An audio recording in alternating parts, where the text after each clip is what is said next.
Di 20k subscriber channel Novel Official, akan adakan giveaway untuk satu orang pemenang.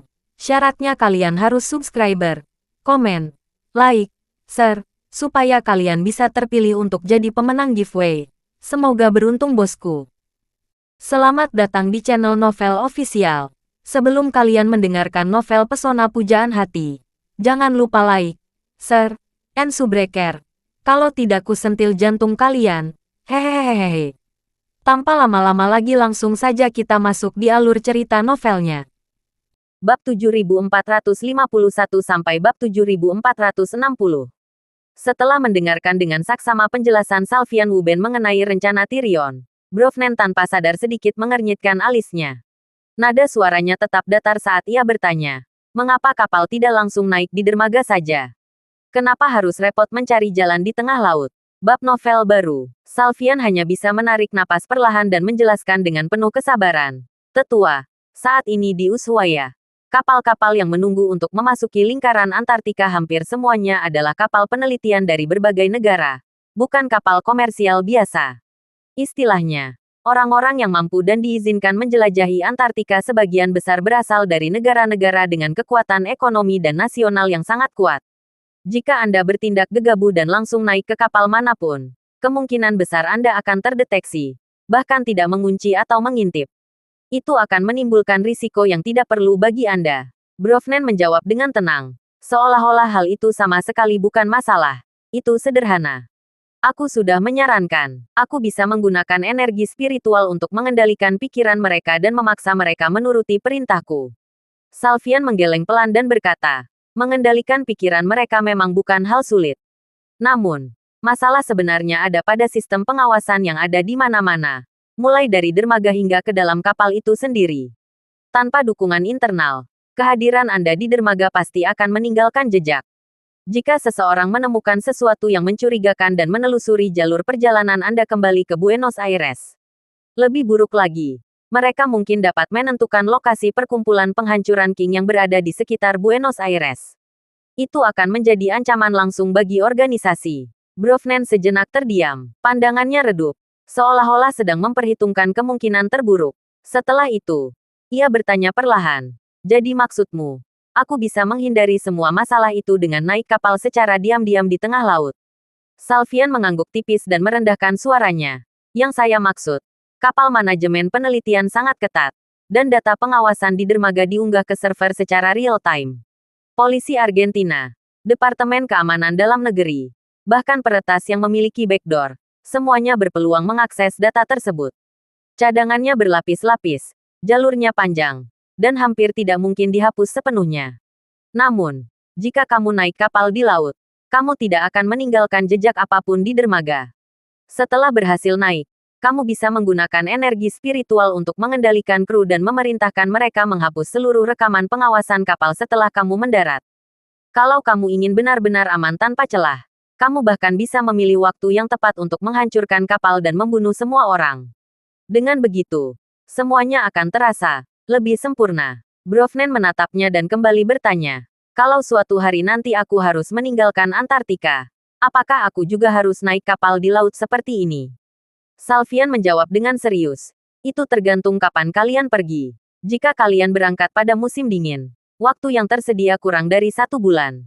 Kalian harus melihat apakah ada kapal penelitian yang bisa meninggalkan Antartika sebelum April. Jika kesempatan itu terlewat, kemungkinan besar kalian akan terjebak di benua Antartika sepanjang musim dingin.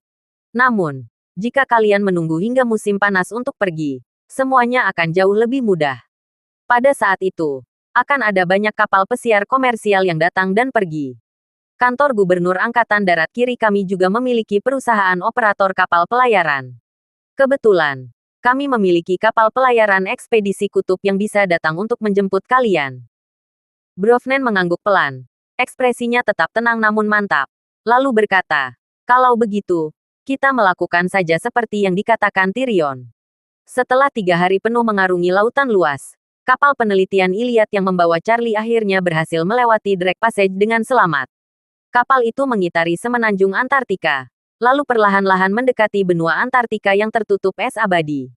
Saat itu, Permukaan laut di sekitar benua Antartika telah diselimuti lapisan tebal sejauh mata memandang. Kapal penelitian hanya bisa bergerak dengan kecepatan yang sangat lambat, memecah dan menerobos sedikit demi sedikit sambil terus maju. Kapal terus mendekati garis lintang 80 derajat selatan. Meski malam kutub belum sepenuhnya tiba, durasi siang hari telah menyusut hingga kurang dari 3 jam. Seakan gelap perlahan-lahan menyelimuti dunia putih di sekeliling mereka. Tampilan layar di dalam kabin menunjukkan suhu luar secara real-time. Sebelum matahari terbit, suhu sudah turun drastis hingga minus 55 derajat Celcius. Setelah matahari terbit, suhu hanya naik sekitar 10 derajat. Kenaikan kecil yang hampir tidak berarti di tengah ekstrim dingin. Namun, di balik suhu yang kejam itu, lingkungan di luar justru terasa sunyi dan damai. Hampir tidak ada angin, ombak, ataupun hujan salju. Satu-satunya suara yang terdengar hanyalah retakan es yang pelan dan dengungan mesin kapal berfrekuensi rendah, monoton namun tenang.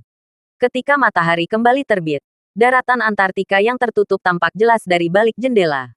Tak lama kemudian, Kapten mengumumkan melalui interkom bahwa dalam beberapa jam ke depan, kapal penelitian akan berhenti di tepi benua Antartika, dan semua orang diminta bersiap untuk turun. Jasa pengiriman kapal. Karena perjalanan hampir selesai, Charlie membangunkan Ruby dan Reina yang selama ini mengasingkan diri untuk kesejahteraan.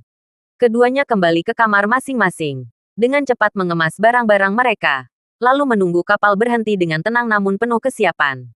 Pada saat itu, Vera tiba-tiba tertegun. Dalam suasana itu, ia melihat segerombolan besar titik-titik hitam yang menjamin rapi di atas lautan beku, bergerak perlahan menuju daratan. Sambil menunjuk ke arah sana, ia berseru dengan penuh kegembiraan. Tuan muda, lihat. Itu pinguin kaisar. Charlie menoleh dan melihat pemandangan yang membuatnya tercengang. Pinguin-pinguin itu ternyata sedang bermigrasi dari lautan beku menuju pedalaman Antartika yang lebih dalam. Dengan nada heran, ia bertanya, bukankah daratan Antartika justru tempat yang paling dingin saat ini? Kenapa pinguin-pinguin itu malah bergerak ke sana? Vera tersenyum tipis dan menjelaskan, pinguin kaisar memang berbeda. Saat pinguin lain bermigrasi ke utara di musim dingin, mereka justru kembali ke daratan Antartika untuk berkembang biak. Charlie teringat sesuatu dan berkata pelan, sepertinya aku pernah melihatnya di televisi. Ribuan pinguin kaisar berkumpul untuk melawan angin dan salju. Pemandangannya sangat luar biasa. Benar, jawab Vera. Kebiasaan mereka memang berkembang biak pada masa terdingin dalam setahun. Berkumpul dalam kelompok besar untuk mengerami telur dan membesarkan anak-anak mereka. Mungkin merekalah satu-satunya hewan yang bisa kita temui di daratan Antartika selama musim dingin. Antartika di musim dingin dikenal sebagai salah satu lingkungan paling keras di bumi. Sangat sedikit makhluk hidup yang mampu bertahan di sana, dan pinguin kaisar adalah salah satunya. Karena permukaan laut Antartika membeku dengan kecepatan beberapa kilometer per hari, lapisan es setebal beberapa meter telah terbentuk di sekitar benua itu. Dalam kondisi seperti ini, kapal penelitian tidak lagi membutuhkan dermaga. Ketika ketebalan es sudah melampaui kemampuan kapal menghancurkan es, kapal hanya berhenti secara perlahan dan stabil di atas permukaan beku. Jasa pengiriman kapal. Tak lama kemudian, beberapa orang yang menunggu sekitar 1 kilometer jauhnya melihat kapal berhenti dan segera memberi isyarat. Mereka mulai mengemudikan beberapa traktor menuju kapal penelitian dengan kecepatan lambat. Setiap traktor menarik sebuah trailer. Beberapa trailer berupa ruang kargo, sementara yang lain dilengkapi kabin penumpang. Tak berselang lama, Kapten John Torresen menghampiri Charlie dan berkata, Tuan Wade, Anda dan wanita ketiga itu bisa bersiap untuk turun. Staf stasiun penelitian akan menjemput Anda terlebih dahulu. Anda bisa membawa barang bawaan dan perlengkapan Anda langsung ke dalam kendaraan. Jika ada barang yang terlalu besar atau terlalu berat, Anda bisa meninggalkannya bersama kami. Nanti kami akan menggunakan alat derek untuk memindahkan perlengkapan dan peralatan kapal ke dalam truk. Charlie mengangguk, lalu bertanya, Kapten Torresen, kapan Anda akan kembali? John Torresen melirik jam tangannya dan menjawab, jarak dari sini ke stasiun penelitian masih lebih dari 100 km. Dengan mobil salju, itu akan memakan waktu setidaknya 4 jam. Kami harus menunggu staf memindahkan semua barang dan mengatur pekerjaan di stasiun penelitian sebelum kembali bersama-sama ke Ushuaia. Sejak sekarang hingga keberangkatan, mungkin akan memakan waktu sekitar 4 hari. Charlie mengangguk pelan. Dalam 4 hari ke depan, jumlah orang di benua Antartika kemungkinan akan berkurang drastis. Sebuah kondisi yang jauh lebih ideal dan tenang untuk menampungnya. Ketika Charlie dan 3 rekannya menuruni kapal, siang hari yang singkat di wilayah kutub itu hampir berakhir.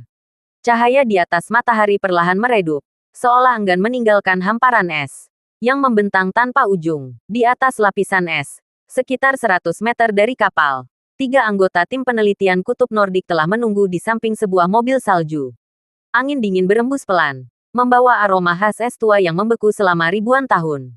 Pesan mereka jelas, setelah stasiun penelitian diisi ulang dengan bahan bakar serta berbagai perlengkapan penting lainnya, fasilitas itu akan beroperasi dalam mode tanpa awak.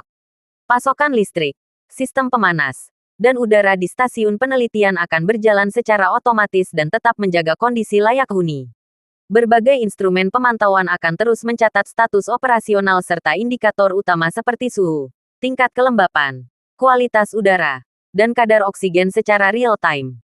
Apabila pengoperasian tanpa awak selama musim dingin tahun ini berlangsung lancar, maka pada musim dingin tahun berikutnya, sekelompok peneliti benar-benar dapat menetap dan bertahan di sana sepanjang musim paling keras di Antartika. Karena tidak adanya sinar matahari dalam waktu lama dan kondisi angin yang tidak stabil, Antartika hampir tidak memiliki sumber energi bersih yang dapat diandalkan. Satu-satunya sumber energi paling stabil tetaplah generator diesel. Sementara sisa panas dari proses pembangkitan listriknya dimanfaatkan sekaligus untuk menghangatkan seluruh stasiun penelitian. Oleh karena itu, kapal penelitian harus memasok stasiun tersebut setidaknya 150 ton bahan bakar diesel agar operasionalnya dapat bertahan sepanjang musim dingin yang panjang dan kejam. Proses pengangkutan bahan bakar ini relatif rumit dan melelahkan, membutuhkan setidaknya 2 hingga 3 kali perjalanan bolak-balik untuk menyelesaikan seluruh distribusi. Oleh karena itu, anggota tim peneliti telah bersiap menghadapi hari-hari yang sibuk dan penuh tekanan. Mereka berharap dapat menyelesaikan misi secepat mungkin dan segera kembali ke rumah mereka yang hangat di Eropa Utara. Ketika anggota ketiga tim stasiun penelitian melihat Charlie dan rombongannya yang berisi 4 orang, wajah mereka menunjukkan kegembiraan yang tidak dapat disembunyikan. Mereka sebelumnya telah mengendarai mobil salju sambil menarik kabin kru, dengan tujuan membawa kembali siapapun yang bisa membantu ke kapal. Namun, mereka sama sekali tidak menyangka akan melihat 4 wajah Asia muncul di lingkungan ekstrim ini. Charlie melangkah maju dengan tenang dan menjabat tangan pemimpin mereka, sambil mengalirkan energi spiritualnya untuk memberikan sugesti mental yang halus namun kuat. Ia memperkenalkan diri kepada pria ketiga itu. Tuan-tuan, saya seorang ahli meteorologi dari militer. Saya berada di sini untuk menjalankan sebuah misi yang sangat penting. Selama saya berada di sini, Anda harus bekerja sama sepenuhnya dengan semua tugas saya. Setelah Anda pergi, Anda harus melupakan keberadaan saya. Bisakah Anda melakukannya? Tanpa ragu sedikit pun, pria ketiga itu menjawab serempak. Kami bisa. Charlie mengangguk perlahan, lalu menatap pemimpin mereka dan bertanya, siapa nama Anda? Pria itu segera menjawab dengan sikap hormat. Nama saya Charles. Charles Johnson. Baik, Charles, kata Charlie sambil mengangguk. Berapa banyak personel yang saat ini berada di stasiun penelitian? Charles menjelaskan. Awalnya tim kami terdiri dari 16 orang. Namun, sebagian besar telah kembali pada akhir musim panas. Sekarang hanya kami bertiga yang tersisa di sini untuk mempersiapkan operasi tanpa bangun selama musim dingin. Charlie kembali mengangguk, lalu memberi instruksi dengan nada tegas namun tenang. Kalau begitu, antarkan kami ke sana sekarang. Tidak masalah, jawab Charles cepat. Silakan masuk ke kendaraan. 2 rekan saya akan mengantar kalian. Dengan ditemani Charles, Charlie dan rekannya yang ketiga naik ke kabin kru. Sementara 2 anggota lainnya duduk di kabin pengemudi mobil salju. Mesin menderu pelan. Lalu kendaraan mulai bergerak, melaju menuju stasiun penelitian yang berjarak lebih dari 100 km. Antartika benar-benar terasa seperti ujung dunia. Di sekeliling mereka hanyalah es, salju, dan pegunungan yang menjulang tanpa akhir. Antartika benar-benar terasa seperti ujung dunia. Di sekeliling mereka hanyalah es, salju, dan pegunungan yang menjulang tanpa akhir. Tidak ada jalan beraspal, namun permukaannya relatif datar, memungkinkan kendaraan salju melintas dengan cukup lancar. Tidak terlihat sedikit pun jejak aktivitas manusia. Mungkin inilah satu-satunya wilayah di bumi yang tetap nyaris murni, hampir tidak berubah sejak ratusan juta tahun lalu. Menurut penuturan Charles, stasiun-stasiun penelitian di pedalaman Antartika tidak menerangi satu titik. Semuanya berkisar sekitar 100 km atau lebih dari garis pantai. Stasiun penelitian Nordik ini termasuk yang relatif dekat dengan laut. Sementara sebagian besar stasiun lain berada 200 hingga 300 km ke pedalaman. Beberapa bahkan dibangun di dekat Kutub Selatan, yang mengharuskan perjalanan darat sejauh 1000 km. Di musim dingin, tempat-tempat itu sulit dijangkau. Hanya pada musim panas, melalui landasan pacu darurat di lapisan es, pasokan dan personel dapat dikirim masuk atau ditarik keluar. Meski demikian, sebagian besar stasiun penelitian tetap menghentikan operasinya selama musim dingin. Di benua Antartika yang luasnya bahkan melebihi Kanada, hanya segelintir stasiun yang bertahan sepanjang musim dingin. Charlie juga mengetahui bahwa begitu musim dingin tiba, stasiun-stasiun yang masih aktif akan menerapkan pedoman operasional yang sangat ketat. Kecuali terjadi keadaan darurat, para personel tidak diizinkan meninggalkan stasiun lebih dari 24 jam. Ini membatasi jangkauan aktivitas mereka dan hampir menghilangkan kemungkinan antar stasiun. Charlie kemudian menanyakan tentang aurora borealis. Charles menjelaskan bahwa Antartika baru saja memasuki musim aurora, meskipun belum mencapai puncaknya. Di stasiun penelitian Nordik, aurora biasanya dapat disaksikan setiap 2 atau 3 hari sekali. Namun, ketika malam kutub tiba pada bulan April dan Mei, aurora bisa muncul hampir setiap hari, bahkan berlangsung terus-menerus selama beberapa hari. Bagi Charlie, ini hampir merupakan lingkungan pencahayaan yang sempurna. Mobil salju melaju selama beberapa jam di malam Antartika yang sunyi dan membeku, hingga akhirnya berhenti di tengah kompleks bangunan rendah. Dari luar, stasiun penelitian Nordik tampak biasa saja, bahkan sedikit kumuh. Bagian depan terdiri dari deretan bangunan satu lantai sepanjang hampir 100 meter, ditopang oleh tiang-tiang kokoh. Di sisi kiri berdiri beberapa bangunan lengkung dengan desain seragam, tersusun rapi dan teratur. Sementara di sisi kanan, tampak beberapa struktur unik yang diisi berbagai peralatan. Jelas merupakan pusat komunikasi dan pemantauan iklim. Di tengah kompleks, terparkir berbagai kendaraan khusus, truk pengangkut, bulldozer, derek, dan ekskavator, semuanya menggunakan roda rantai, tanpa satu pun kendaraan beroda biasa. Begitu kendaraan berhenti, Charlie dan kelompoknya turun dari interior yang hangat. Meski jarak tempuh hanya sedikit lebih dari 100 km, suhu di sini jauh lebih dingin dibandingkan saat mereka turun dari kapal, karena matahari telah lama bersinar dan kini menghilang. Charles tanpa sadar menganggap Charlie dan rekan-rekannya sebagai personel militer yang menangani masalah keamanan tingkat nasional. Oleh karena itu, sikapnya semakin sopan dan bersahabat. Sekarang sudah cukup dingin, katanya. Kalian berempat mungkin belum terbiasa. Ayo cepat masuk ke dalam. Charlie mengangguk singkat. 3 wanita di dekatnya sama sekali tidak tampak kedinginan, malah menatap sekeliling dengan rasa ingin tahu. Lagi pula, tidak banyak orang yang berkesempatan menginjakkan kaki di tempat seperti ini, apalagi di musim dingin.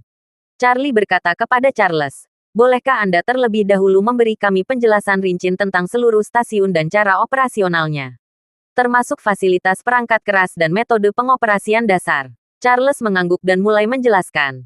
Bangunan utama di depan kita adalah area tempat tinggal dan area kerja sehari-hari.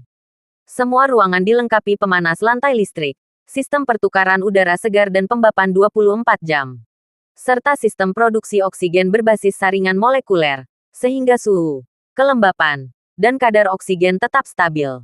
Ia lalu menunjuk bangunan lengkung di kiri. Generator berada di kompartemen peralatan pertama. Total ada 5 generator diesel, 3 utama dan 2 cadangan, ditambah sistem penyimpanan energi agar pasokan listrik tidak pernah terputus.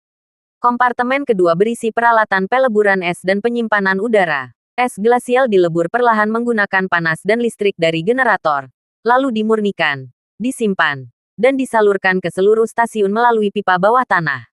Charlie bertanya, apakah semua sistem ini beroperasi otomatis? Ya, jawab Charles. Setelah diatur, semuanya berjalan sendiri. Generator menyesuaikan daya sesuai beban. Begitu juga sistem peleburan udara. Sistem ini menyimpan setidaknya 1000 meter kubik es glasial, ditambah reservoir bawah tanah berkapasitas hampir 100 meter kubik. Charlie mengangguk. Jumlah itu lebih dari cukup bagi mereka berempati untuk bertahan sepanjang musim dingin. Charles melanjutkan. Tangki bahan bakar kami dibangun di bawah tanah di sekitar gedung utama, lengkap dengan perlindungan kebakaran dan ledakan. Total kapasitasnya mencapai 500 ton diesel berkualitas tinggi. Selain genset, semua kendaraan juga menggunakan bahan bakar ini. Bagaimana cara pengisian bahan bakar kendaraan? Tanya Charlie. Charles membawa mereka ke area parkir pusat. Di tengahnya berdiri 4 mesin pengisian bahan bakar khusus wilayah kutub. Ia pun mendemonstrasikan cara penggunaannya. Bahan bakar di sini adalah diesel bertitik tuang sangat rendah yang dicampur bahan bakar penerbangan. Bahkan pada suhu minus 70 derajat Celcius, bahan bakar ini tetap mengalir. Semua kendaraan telah dimodifikasi untuk kondisi kutub. Selain pemanasan awal yang sedikit lebih lama, pengoperasiannya tidak jauh berbeda dari kendaraan di daratan. Charlie secara khusus mengungkap penemuan kendaraan salju tertutup. Setelah memahami seluruh prosedurnya, ia meminta Charles melanjutkan tur ke dalam stasiun. Meski suhu di luar turun hingga di bawah minus 50 derajat Celcius, bagian dalam stasiun utama tetap hangat di kisaran 26 derajat. Dengan luas lebih dari 4.000 meter persegi, stasiun ini memiliki lebih dari 20 kamar, mulai dari kamar 4 orang hingga kamar tunggal. Setiap kamar dilengkapi toilet portabel dan pancuran. Air limbah didaur ulang secara otomatis. Sementara lumpur dan sampah padat dikumpulkan untuk dibawa kembali ke negara asal melalui pasokan kapal. Ruang makan dan dapur memiliki persediaan makanan yang cukup, meski tidak cukup untuk operasional penuh sepanjang musim dingin. Di antara kelompok Charlie hanya Vera yang membutuhkan makanan. Yang lainnya dapat bertahan hanya dengan biji-bijian, sehingga persediaan yang ada terasa lebih dari cukup. Charles juga menjelaskan bahwa stasiun dilengkapi televisi, telepon, dan internet satelit. Seluruh komunikasi dilakukan melalui satelit dengan efisiensi yang setara di daratan. Dalam keadaan darurat, Charlie dapat segera menghubungi dunia luar, dan sebaliknya. Namun, jaringan ini hanya mencakup area stasiun. Untuk perjalanan lapangan, kendaraan dilengkapi sistem Starlink milik Musk, yang menyediakan sinyal di seluruh Antartika dengan kecepatan lebih dari 100 megabit per detik. Charlie cukup terkejut dengan cakupan dan kecepatan Starlink. Saya belum pernah membahas produk yang mampu menjamin jaringan sekomprehensif itu di wilayah kutub. Bahkan sistem komunikasi satelit tahap pertama yang dibangun Hugo pun hanya mampu memastikan komunikasi dasar di luar 2 wilayah kutub utama. Untuk mencapai jaringan berkecepatan tinggi tanpa hambatan seperti ini, jumlah satelit harus ditingkatkan secara eksponensial. Sementara Charlie menguasai pengoperasian peralatan dan kendaraan, truk bahan bakar terus bolak-balik antara kapal penelitian dan stasiun. Selama 30 jam penuh, mereka mengisi bahan bakar dan perlengkapan lainnya. Setelah itu, sampah dalam jumlah besar dikemas dan dimuat ke truk. 3 hari berlalu hingga transportasi terakhir selesai. Dalam 3 hari itu, Charlie menyaksikan 2 kali aurora borealis. Namun, karena pekerjaan masih berlangsung tanpa henti, ia tidak meninggalkan stasiun. Ketika tim perbekalan dan 3 personel terakhir bersiap kembali, Charlie berdiri di luar stasiun, menyaksikan kendaraan mereka menghilang di jarak jauh. Setelah meninggalkan stasiun, semua orang benar-benar melupakan keberadaan Charlie. Dalam alam bawah sadar mereka, stasiun itu telah memasuki fase operasi tanpa bangun, dan kunjungan berikutnya baru akan dilakukan pada musim panas Antartika di paruh kedua tahun ini. Kini, hanya mereka yang berempat yang tersisa dalam radius ratusan kilometer di sekitar stasiun penelitian. Charlie sempat bercanda bahwa ini mungkin tempat paling sepi di dunia. Namun anehnya, tak satu pun dari mereka merasa kesepian. Sebaliknya, yang keempat justru merasakan bahwa ini adalah kesempatan langka dalam hidup, kesempatan untuk benar-benar memutuskan diri dari hiruk-pikuk dunia. Tepat ketika mereka berempat mulai menetap di rumah baru kapal mereka di stasiun penelitian, sebuah penelitian Jepang berangkat dari Ushuaia. Di tengah lautan luas, sebuah perahu nelayan bergoyang lembut mengikuti ombak. Brovnen duduk bersila di dalam kabin, bermeditasi dengan mata tertutup. Pada saat itu, Salvian masuk dengan wajah berseri, berseru penuh kegembiraan. "Tetua, kapal penelitian yang telah Anda tunggu-tunggu akhirnya tiba." Di laut yang gelap dan tenang, sebuah kapal penelitian yang mengibarkan bendera Jepang berlayar dengan stabil. Sebelum memasuki Selat Drake, laut relatif tenang. Kapal besar dan kecil dapat saling terlihat melalui radar. Dalam radius beberapa kilometer, hanya ada 2 kapal ini, satu besar dan satu kecil. Kapal penelitian Jepang ini adalah target Brovnen. Bahkan dengan kemampuannya, ia tidak dapat menguasai seluruh Selat Drake sendirian. Dia harus menumpang kapal penelitian. Idealnya menemukan tempat untuk mendarat di Antartika. Dari kapal-kapal penelitian yang telah berangkat dari Ushuaia dalam beberapa hari terakhir, hanya kapal Jepang ini yang berasal dari Asia Timur. Meskipun Brovnen belum pernah melihat orang Jepang sejak Perang Sino-Jepang pertama, ia tahu bahwa karena mereka sama-sama berasal dari Asia Timur, Karakteristik fisik orang Tiongkok dan Jepang tidak jauh berbeda. Menyusup ke tim penelitian Jepang adalah pilihan terbaiknya saat ini. Saat kedua kapal semakin mendekat, Brofnen bersiap untuk menaiki kapal tersebut dengan berjalan di udara ketika mereka sudah semakin dekat. Namun, kapal lain yang mendeteksi jarak yang mendekati radarnya secara proaktif menyesuaikan haluannya, bermaksud untuk bermanuver di sekitar mereka dari jarak yang aman. Melihat hal ini, Brofnen segera mengirim pesan kepada kapal Salvian untuk mengirimkan sinyal bahaya ke orang lain melalui sistem interkom. Salvian berteriak ke interkom dalam bahasa Inggris yang fasih. SOS. SOS. Ini ARG-7717. Kapal kami kehilangan daya, rusak, kemasukan air, dan akan tenggelam. Meminta bantuan dari JRC 5990. Sementara di atas kapal penelitian Jepang JRC 5990 registrasi IMO, petugas jaga segera menghubungi kapten melalui radio. Kapten Sato, kami menerima panggilan darurat dari kapal dengan registrasi IMO ARG-7717. Mereka berada sekitar 5 mil laut jauhnya, mengalami kerusakan, dan akan tenggelam. Meminta instruksi. Sebuah suara berat terdengar melalui interkom. Abaikan mereka. Maju terus. Kita tidak punya waktu untuk disia-siakan di kapal Argentina. Biarkan mereka menghubungi Departemen Penyelamatan Maritim Argentina. Perwira jaga secara mendasar berkata.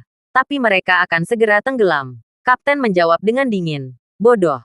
Jadi apa kalau mereka tenggelam? Kita telah menempuh perjalanan puluhan ribu kilometer untuk melaksanakan misi mulia penelitian ilmiah Antartika Jepang. Bukan untuk menyelamatkan nelayan Argentina. Nyawa mereka bukan urusan kita. Maju terus. Pelanggan yang bertugas, dengan kesal, hanya bisa menjawab dengan hormat. Baik, Pak. Saya mengerti. Kapten Sato. Di dalam kapal nelayan, Salvian memperhatikan kapal musuh di radar semakin menjauh. Kecepatannya meningkat. Wajahnya memerah. Dan dia berkata, sialan. Kapal penelitian Jepang ini tidak datang untuk menyelamatkan kita. Malah, mereka melaju kencang untuk memutar. Sial, Brofnen mengumpat dengan marah. Bukankah kamu bilang orang-orang semakin ramah akhir-akhir ini? Dan bagaimana dengan kemanusiaan internasional? Bagaimana mungkin ada yang namanya berdiam diri dan menyaksikan seseorang mati? Kemanusiaan macam apa ini? Salvian juga pengecualian. Dialah yang memberi Brofnen ide ini. Dia berpikir. Karena Brofnen dapat menggunakan energi spiritualnya untuk mengendalikan pikiran orang. Selama mereka memancing kapal penelitian Jepang itu datang, sebagian besar akan menjadi masalah. Tetapi siapa sangka kapal Jepang itu tidak akan datang, justru kapal itu akan melaju pergi.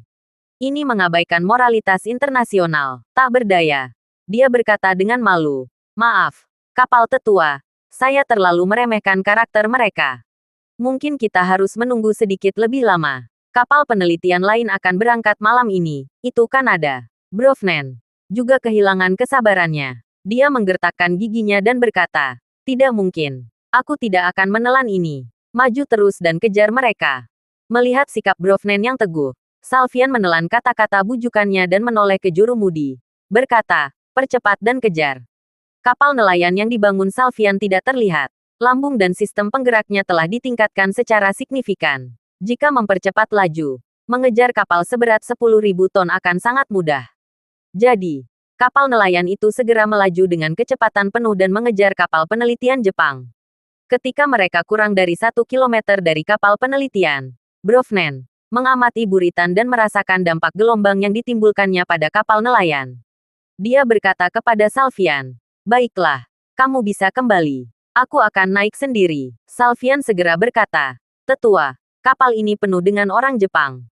Anda tidak berbicara bahasa Jepang atau Inggris. Jadi kamu mungkin tidak dapat berkomunikasi. Brofnen memadukan dingin dan berkata, saya menolak untuk percaya bahwa seluruh kapal yang penuh dengan apa yang disebut ahli penelitian Jepang tidak dapat menemukan satupun yang berbicara bahasa Mandarin. Jika mereka tidak bisa, aku akan menenggelamkan kapal mereka dan menunggu kapal Kanada. Salvian bertanya, tetua, haruskah kami menunggu di sini? Baiklah, kata Brofnen, kalian tetap kapal di pelayaran. Jika kalian melihat itu tenggelam dalam waktu 1 jam, mendekatlah untuk menemuiku. Jika kapal itu belum tenggelam, itu berarti aku telah menemukan seseorang yang berbicara bahasa Mandarin, dan kalian bisa kembali. Salvian mengangguk dan berkata, baik, tetua, saya patuh. Brofnen dengan lembut merapikan lengan bajunya. Letakkan tangan di belakang punggung. Dan dengan sentuhan ringan dengan jari kaki. Lalu langsung melompat ke udara. Tepat sebelum mendarat di udara, ia mengumpulkan energi spiritualnya di kakinya. Menciptakan penghalang tak terlihat antara kakinya dan permukaan laut. Kemudian, tubuhnya bergerak melintasi udara dengan kecepatan dan kenyamanan kapal yang luar biasa. Jauh melebihi kecepatan. Setelah mencapai kapal penelitian, ia mendarat dengan ringan. Melompat hampir 100 meter ke udara sebelum melesat menuju ujung kapal penelitian Jepang. Para awak kapal tidak memperhatikan sesuatu yang tidak biasa. Karena kapal nelayan itu mengikuti mereka tetapi belum sepenuhnya mendekat. Tidak ada alarm radar yang berbunyi. Perwira jaga hanya fokus untuk memasuki Selat Drake sebelum badai berikutnya tiba. Untuk menghindari peningkatan risiko laut yang bergelombang. Ia hanya fokus menuju lurus ke depan. Dan karena daerah ini belum pernah dikunjungi oleh bajak laut, ia tidak merasa waspada. Saat ia dan bangun kapalnya melajukan kapal ke depan dengan kecepatan penuh, mereka sama sekali tidak menyadari bahwa sesosok muncul di luar ruang kendali. Saat semua orang sibuk dengan tugas, pintu ruang kendali terbuka lebar, dan sesosok berdiri di sana, berekspresi dingin dan agak mengancam. Para awak kapal di dalam ruang kendali terkejut dengan kemunculan tiba-tiba orang asing ini. Kapal itu berangkat dari Jepang lebih dari sebulan yang lalu. Beberapa anggota kru adalah awak kapal, dan yang lainnya adalah anggota tim peneliti. Meskipun kedua kelompok ini belum saling mengenal sebelumnya, mereka telah menjadi akrab selama beberapa bulan terakhir, sehingga kecil kemungkinan orang asing tiba-tiba muncul. Tapi siapa lagi yang mungkin berada di lautan luas ini selain kru mereka sendiri? Juru kemudi secara konseptual bertanya dalam bahasa Jepang. Anata. Sebelum pria Jepang itu selesai berbicara, Brovnen mengarahkan tajamnya ke kerumunan dan berkata dingin, "Siapa yang berbicara bahasa Mandarin? Keluarlah dan bicaralah." Kata-kata itu menyebabkan belasan orang yang hadir membeku karena terkejut. Bagi Brovnen, menenangkan pikiran orang-orang ini hanyalah masalah satu pikiran. Namun, menenangkan pikiran mereka tidak berarti dia bisa mengendalikan mereka. Hanya mereka yang dapat memahami perintahnya yang akan mematuhinya dan berada di bawah kendalinya. Yang lain, yang tidak dapat memahami perintahnya, sekarang seolah-olah kehilangan kesadaran. Berdiri tak bergerak di tempat. Tak lama kemudian, seorang pemuda melangkah keluar dari antara orang-orang yang ditahan. Ia mendekati Brovnen dan berkata dalam bahasa Mandarin yang fasih, "Saya berbicara bahasa Mandarin. Saya kuliah di Tiongkok." Brovnen mengangguk puas dan bertanya, "Siapa nama Anda?" Pria itu dengan hormat menjawab, "Nama saya Heikichi Matsushita." Brovnen memegang tangannya dengan acuh tak acuh. "Matsushita, mulai sekarang, kamu adalah bawahan. Lakukan apapun yang kukatakan dengan sepenuh hati. Sebut dirimu sebagai yang rendah hati ini. Mengerti?" Heikichi segera menjawab dengan penuh hormat. "Yang rendah hati ini patuh."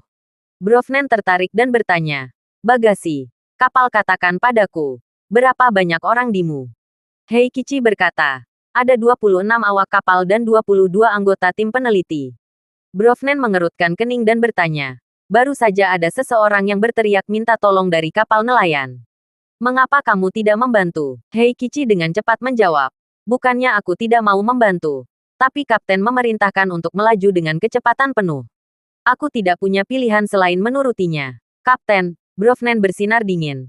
Lalu membuka tangan kondisinya. Energi spiritual yang kuat dari telapak tangan dan secara tak terlihat di sekeliling kapal penelitian. Dalam sekejap, semua orang di kapal benar-benar terpukau.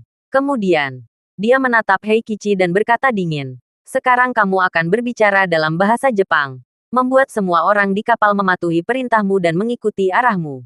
Heikichi segera mengambil mikrofon pada walkie-talkie. Dia mengganti saluran kesiaran seluruh kapal, dan menyampaikan serangkaian kata dalam bahasa Jepang. Pada dasarnya mengatakan bahwa mulai sekarang, semua orang harus mematuhi perintahnya.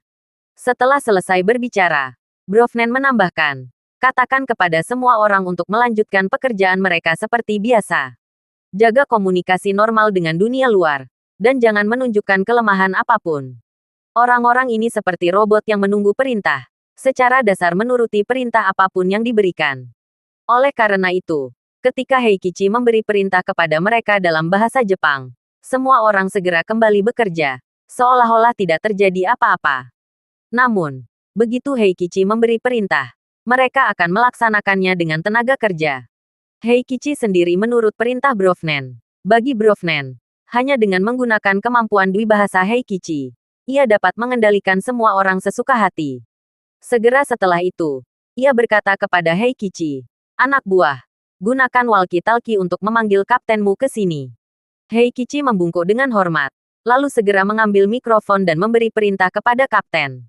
Tak lama kemudian, kapten berambut abu-abu itu ditarik datang. Setelah melihatnya masuk, Heikichi berkata kepada Brovnen, "Ini kapten kita." Brovnen menatap dengan tajam. Awalnya ingin menghancurkannya berkeping-keping, tetapi kemudian ia mempertimbangkan kembali.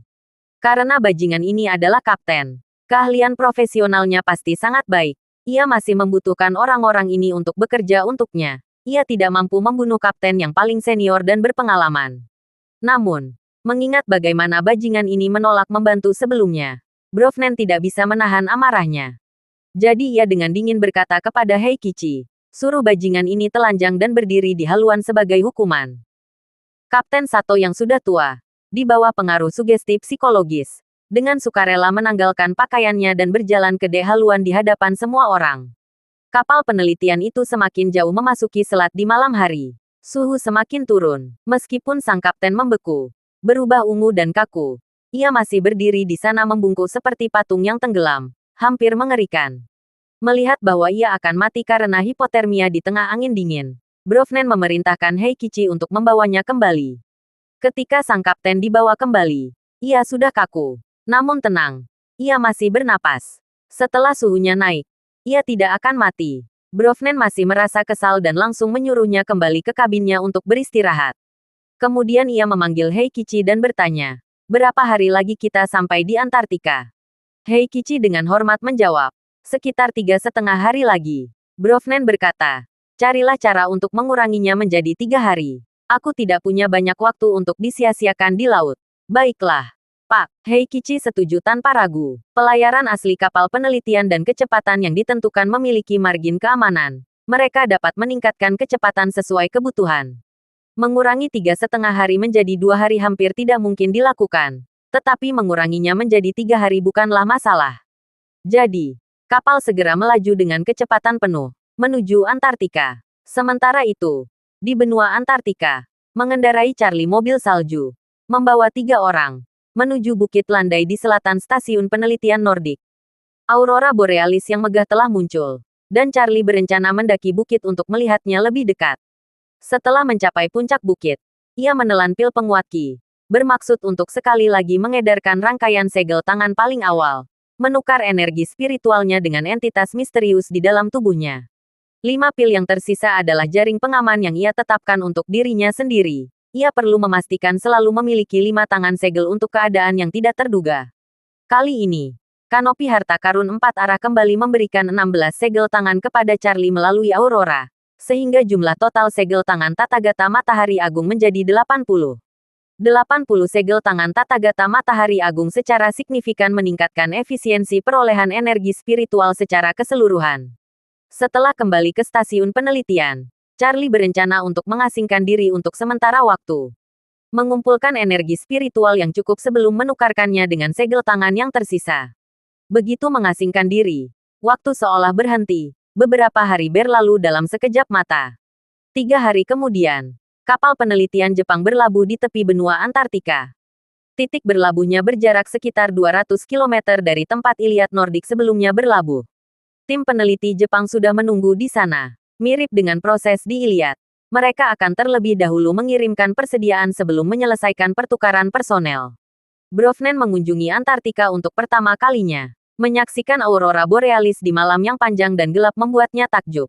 Melihat benua yang sunyi ini memperkuat keyakinannya pada sebuah kisah yang pernah didengarnya lebih dari seabad yang lalu. Mungkin gerbang menuju kenaikan benar-benar terletak di padang salju yang tak berujung ini. Namun, ia meremehkan luasnya Antartika. Garis pantainya saja membentang sejauh 20.000 kilometer, dan bagian dalamnya membentang ribuan kilometer. Hampir mustahil mencari peninggalan di tempat seperti itu. Untuk sesaat, ia bahkan tidak tahu harus mulai dari mana. Karena tidak dapat memutuskan mana yang harus dimulai, ia memutuskan untuk fokus pada apa yang ada di depannya. Anggota tim peneliti Jepang ini menjadi kaki tangan yang ideal. Jadi ia hanya memberi psikologis kepada semua orang. Dan kebetulan, ia menemukan salah satu anggota tim yang tersisa yang fasih berbahasa Mandarin. Ia menjadikan dia dan Heikichi sebagai dua kaki tangan. Awalnya, tim peneliti Jepang yang datang dengan ini seharusnya kembali ke Jepang setelah mengganti anggota tim yang tersisa. Mereka telah menghabiskan setengah tahun di Antartika, dan mereka semua sangat merindukan rumah. Ditambah lagi, perjalanan pulang akan memakan waktu lebih dari 1 bulan, sehingga mereka semua ingin segera kembali. Namun Brovnen tidak berniat membiarkan mereka pergi. Bahkan anggota tim peneliti yang telah bekerja dan tinggal di Antartika selama musim panas dan sekarang bersiap untuk pulang beristirahat. Dia tidak ingin membiarkan satu pun dari mereka pergi. Baginya, anggota tim peneliti ini tidak lebih dari ternak dan budak. Dia dengan mudah mengendalikan semua orang. Mulai sekarang, orang-orang ini akan sepenuhnya mematuhinya, menjadi pembantu dan pekerjanya dalam eksplorasi Antartika. Yang lebih berharga lagi adalah anggota tim peneliti ini adalah yang paling berpengetahuan tentang Antartika. Dengan mereka di bawah pelayanannya, perencanaan akan jauh lebih efisien, sehingga kerugian satu pun dari mereka akan terasa seperti kerugian besar. Karena ia akan mempertahankan kapal itu, ia juga bisa mempertahankan kebangkitannya. Ia membutuhkan lebih banyak kaki tangan untuk menuruti perintahnya, yang akan memungkinkannya menjadi tiran lokal di wilayah Antartika yang luas dan dingin ini. Di sisi lain, dia tidak bisa membiarkan kapal penelitian Jepang meninggalkan Antartika. Jika ia perlu pergi sebelum musim dingin tiba dan tidak dapat menemukan kapal yang mampu menembus es dan menjelajahi perairan berbahaya di belahan bumi selatan, bukankah itu akan merepotkan? Jadi ia memanggil Heikichi dan bertanya, "Berapa lama kapal Anda dapat tinggal di sini paling lama?" Heikichi menjawab, "Siaga bukanlah masalah.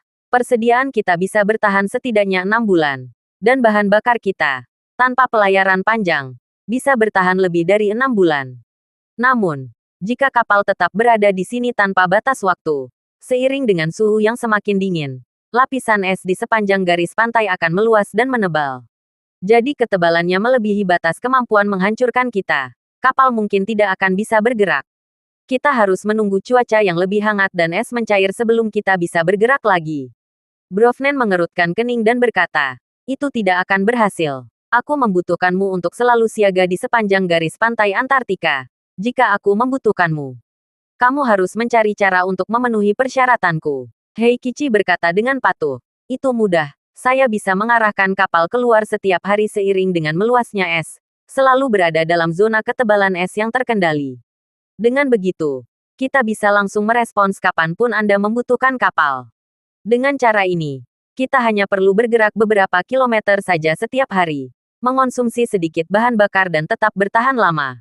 Brovnen mengangguk puas, lalu bertanya, "Katakan padaku, jika aku memintamu untuk mengubah rencana dan tidak kembali ke Jepang selama musim dingin, bukankah Jepang akan segera datang?" Heikichi berkata, "Kapal penelitian kami adalah milik negara. Jika kita menolak untuk mematuhi perintah untuk pulang, pemerintah pasti akan mengejar kita. Bahkan mungkin mengerahkan militer. Kita pasti akan menyatakan melakukan pengkhianatan." Brovnen mengelus janggutnya dan mendecakkan lidahnya. Berkata, "Itu masalah. Anda perlu berpikir matang tentang bagaimana cara yang masuk akal untuk menjaga semua orang dan kapal ini di Antartika." Heikichi berpikir sejenak dan berkata, "Yah, aku juga tidak bisa memikirkan solusi yang baik. Mengatakan kami terlambat beberapa hari karena keadaan yang tak terduga dapat dipahami. Tetapi jika kami tidak kembali selama musim dingin Antartika, tidak ada alasan yang dapat diterima." Heikichi berkata, "Kapal penelitian kami adalah milik negara. Jika kita menolak untuk mematuhi perintah untuk pulang, pemerintah pasti akan mengejar kita. Bahkan mungkin mengerahkan militer. Kita pasti akan menyatakan melakukan pengkhianatan." Brovnen mengelus janggutnya dan mendecakkan lidahnya. Berkata, "Itu masalah. Anda perlu berpikir matang tentang bagaimana cara yang masuk akal untuk menjaga semua orang dan kapal ini di Antartika." Heikichi berpikir sejenak dan berkata, "Yah, aku juga tidak bisa memikirkan solusi yang baik. Mengatakan kami terlambat beberapa hari karena keadaan yang tak terduga dapat dipahami. Tetapi jika kami tidak kembali selama musim dingin Antartika, tidak ada alasan yang dapat diterima." Brovnen bertanya kepadanya, "Bagaimana jika kapal rusak? Bagaimana jika kapal membeku dan tidak bisa keluar?" "Kalau begitu," Heikichi dengan hormat berkata, "pemerintah dapat menghubungkan lokasi kapal penelitian secara real-time melalui GPS. Jika kita melaporkan kepada mereka bahwa kapal membeku, Tetapi kenyataannya kita perlahan-lahan memindahkannya setiap hari untuk mencegahnya membeku. Pemerintah akan menyadari bahwa kita berbohong dan pasti akan mengirim pasukan untuk menyelidiki. Brovnen bertanya, jika kapal benar-benar membeku, apakah militer Anda mampu menyelamatkan kita di Antartika? Heikichi menenangkan. Kapal kita adalah satu-satunya kapal pemecah es yang berat di seluruh negeri. Jika benar-benar membeku, negara tidak dapat mengirim kapal apapun untuk menyelamatkan kita. Bahkan jika kita meminta bantuan Amerika Serikat, itu tidak akan tepat waktu. Pada saat kapal pemecah es mereka tiba setelah perjalanan puluhan hari, es mungkin sudah setebal ratusan kilometer. Bahkan kapal pemecah es berat terbaik di AS pun tidak bisa masuk, paling-paling. Mereka hanya dapat berlabuh di tepi luar lapisan es dan membantu mengevakuasi personel.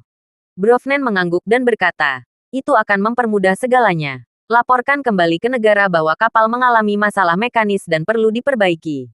Kemudian biarkan saja di sana sampai es membeku. Ketika kapal tidak dapat bergerak, mintalah tim ekspedisi untuk berkonsultasi dengan negara.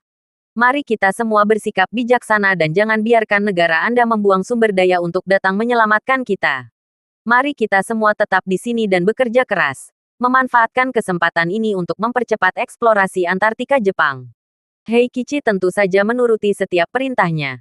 Tetapi bawahannya juga cukup patuh. Dengan hormat berkata, Anda baru saja mengatakan Anda ingin kapal penelitian itu siaga. Tetapi jika kita benar-benar membiarkan kapal ini membeku, kebutuhan Anda akan kapal itu mungkin tidak akan terpenuhi. Brovnen mencibir. Itu saja adalah masalah bagi kapal pemecah es Anda. Tetapi bagi saya, itu bukan apa-apa. Kapal Anda akan tetap di sini. Jika Anda benar-benar perlu memindahkannya, saya bisa memecahkan es sendiri. Kekuatan Brovnen tidak cukup untuk membelahnya. Kesulitannya terletak pada 40 yang mengerikan sendirian, tanpa alat bantu apapun.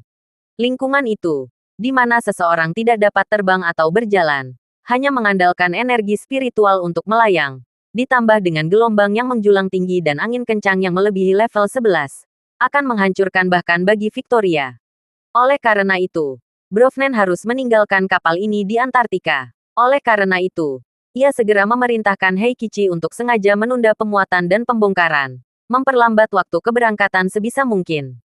Ketika waktu keberangkatan tidak dapat ditunda lagi, dan jika perbaikan terjamin, ia akan sengaja menyabotase sistem propulsi kapal.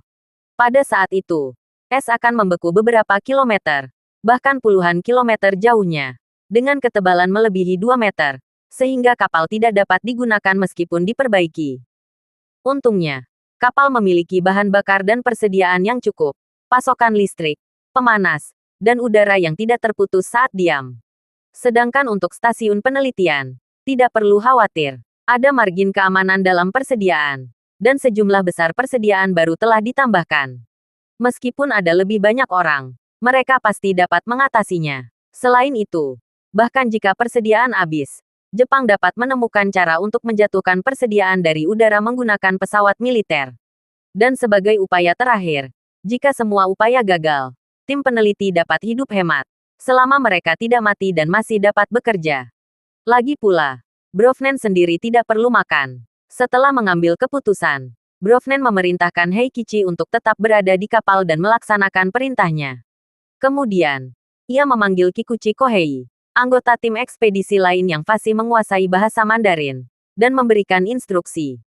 Kikuchi, kamu bertanggung jawab untuk mengatur agar semua anggota ekspedisi kembali ke stasiun penelitian. Selain itu, mulai hari ini, luangkan 3 jam setiap hari untuk mengajari mereka bahasa Mandarin. Pastikan mereka belajar dengan sungguh-sungguh, agar aku tidak perlu bergantung sepenuhnya padamu untuk perintah di masa mendatang.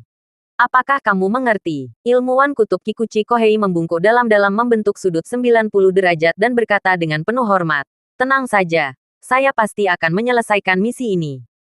Terima kasih sudah mendengarkan cerita novel Pesona Pujaan Hati.